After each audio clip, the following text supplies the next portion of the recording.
Hey everyone, welcome back to Marketplace Growth by Accoil Analytics. This week we are talking about 4 ways that you can start to segment your product data so that you can have a better sense of how to drive revenue with the customers that you already have and the new ones that are trialing it. So we'll get right to that after the intro.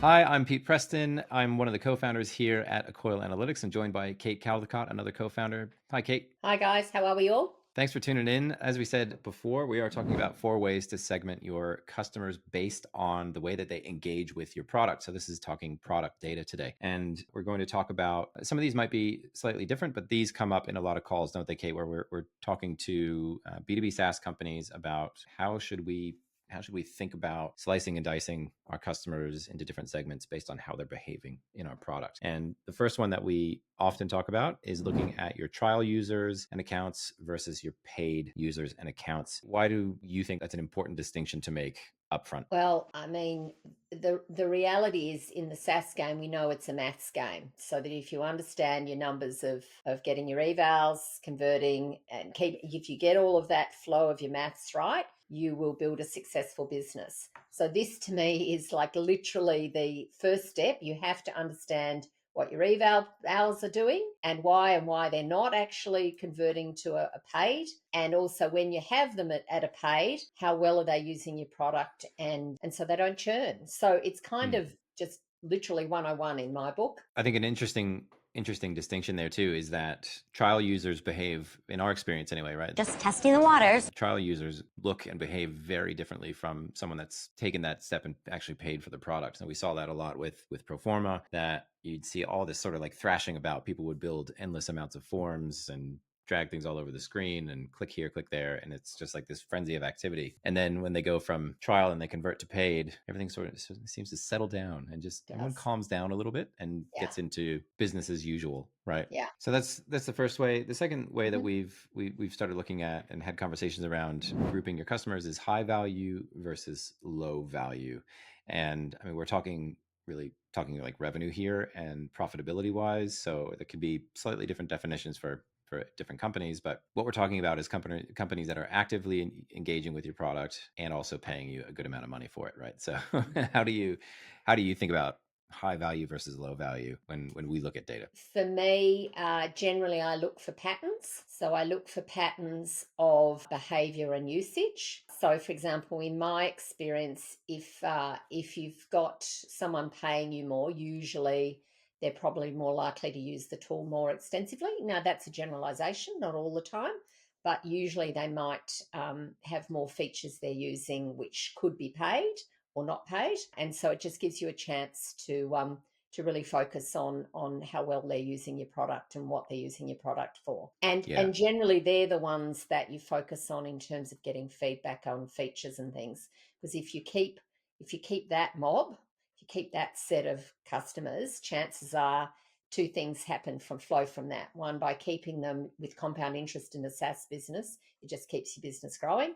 And the second, just as important, is it's your future revenue opportunities. You find you're like-minded. If this group of customers use us, then potentially I just have to go and target with my marketing efforts that segment and I may get more customers just like these ones. Yeah, so you can really use your product data to help refine, or even in some cases just define what an ideal customer looks like, so that you can then hand that over to the marketing team and go say, find me more of these. Go find them. Yeah. This is resonating with them. Yeah. Please find something to do. Sorry, Pete, I cut you off. That's all right. It's a shopping list, right? So that's right. There you go, marketing. Find more of these. They look like this. Give me marketing qualified leads, please, Pete. Yeah, well, that's a different thing, isn't it? If we get into MQLs and yes, I think just on that, right? Talking about high value, it's often equally as important as saying like who we're going to target is who we're not going to target. So you can actually see if you have a large enough group of, quote unquote, low value customers in there, what do they look like? And you can also, I think, maybe go to marketing and say, stop. I'm going to move us on. Number 3 that we have here is role-based segmentation, and one in particular that I was going to say run into, but that we come across a lot, especially we work with a lot of Atlassian marketplace companies and around the Atlassian space, and you always have like your Jira admins or your admin role versus your end user role, and they can be two completely different behavior patterns. Sometimes an admin is there just to click buy and install and then walk away and not actually use your product. So I think it's really important to just understand that you do have, it's not just a sea of end users. You will have those admins in there that look and behave quite differently. And so how you evaluate their engagement actually should be different from how you look at say a day-to-day or a week-on-week user. And traditionally people can view, for example, Jira administrators or administrators as blockers, whereas I tend to have a different view. I think that they can be tremendous allies if you actually get the right people on board, which again goes back to the previous segment criteria, which is your high value, is get to know your high value administrators and how do you actually make those connections. Because if you understand what motivates them, then you actually have the ability to be smarter in the way you act. Yeah, and what I always enjoyed that you and I have done a lot of over the years is looking at that admin role as basically like, how do we prop them up and make them the hero? I got this. Really, because they can be, even though they're not necessarily in the product all the time, they can be the one that pulls the pin on you too. The fourth way that maybe a slightly interesting take here, fourth way of segmenting your users is new versus old. And on the face of it, it doesn't sound very, very novel. But Kate, this is something that I've heard you discuss with a lot of people, is especially in B2B SaaS, right? You can have an account that's been with you for a long time, long tenure account, but big companies always cycle through new people. So you've got new users within an old account. How do you think about tracking those, say, older users, not age-wise, but like they've been in the product for a while versus someone that just joins a company and then starts using your product? How do you look at them in terms of, say, activation versus getting into, say, behavioral use of your product? So it depends on the size of your product and how many users you have. But the reality is, and if we use Proforma as the example, the difference between a new one with a short tenure they've just signed and one who've been around, they're actually very quite different. And the reason why you want to understand the difference, so if I give you the example in the forms, is someone who's just starting out, they've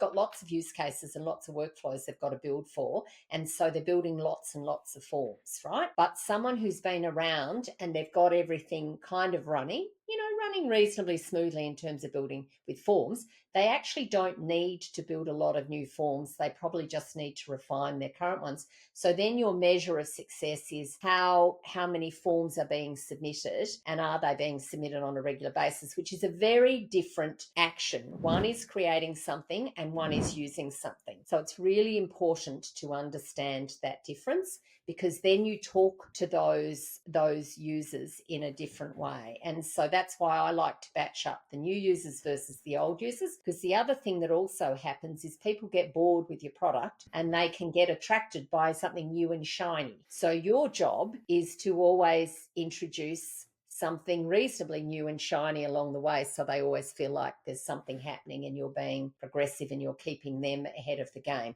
So you try to be proactive in terms of solutions that you help them to extend their use cases. So if they've been doing a use case the same way for a long time, is seeing if you can actually help them improve that. And the second thing I always watch for, Pete, and a really wise person always taught me this, was that the biggest risk of you losing a customer is when the key account person changes. So for me, that's really critical. And so, for me, that's always looking at, again, so it's coming back to they're paid, they've been with us a long time, they're high value, and I understand how and why they're using the product and have they got any features that they want. And if we bring them on, we go back to them and say, you talked about wanting this feature, now we've built it for you. How are you going to use it? That's one of the things I really like about Accoil, is that you can drill down into those companies and actually see who that champion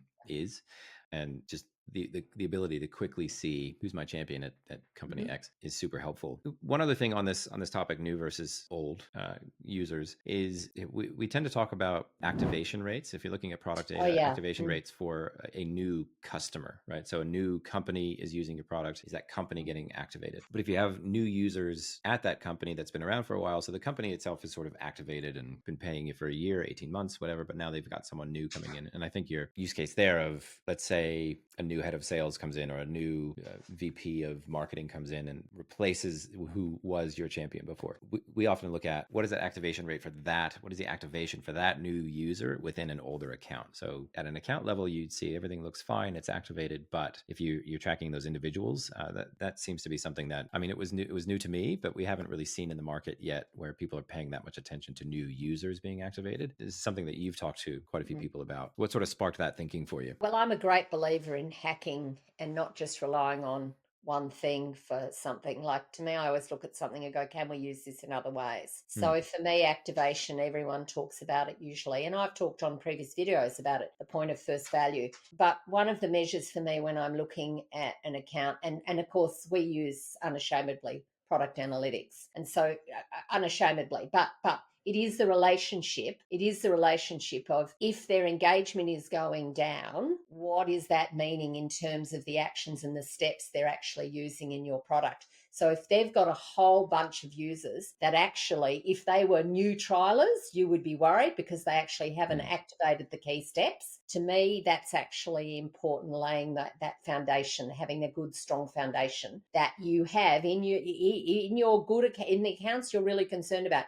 You make sure that people understand what your product is. You don't just have the Lone Ranger operating, because that is a risk point. So anytime I see an account that has someone with a fantastic engagement score, because the engagement score for the account, for the company, can be high, but when you actually drill into the users, you go, oh, hang on a minute, we actually might have a problem because we've only got 1 out of 10 using our product properly. Yeah. That is a churn risk. That is a churn risk. Well, I was going to wrap us up and just to kind of talk quickly about why this is important. So you're kind of segueing into that, what we talked about before hitting record today. I guess regardless of the segments that we talked about, it's why segment your customers. And one thing you mentioned was that it gives you more focus. What do you mean by that? More focus on what? Well, the reality is you then can focus on the things that you think are important.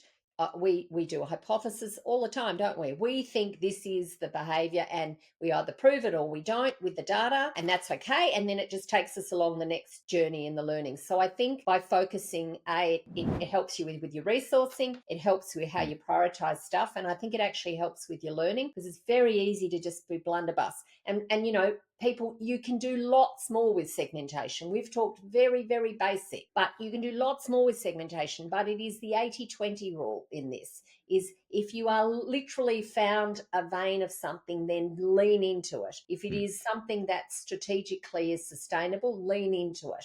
So that's why the segmentation it just allows you to prioritize, it allows you to focus, it allows you to learn more, and it allows you to give very good feedback back to, for example, your engineers, your product managers, because you can say, this is the cohort of group that we're dealing with. These are the characteristics. And so you can actually give much more robust evidence of why you need something to be done or why you don't need something to be done. Yeah.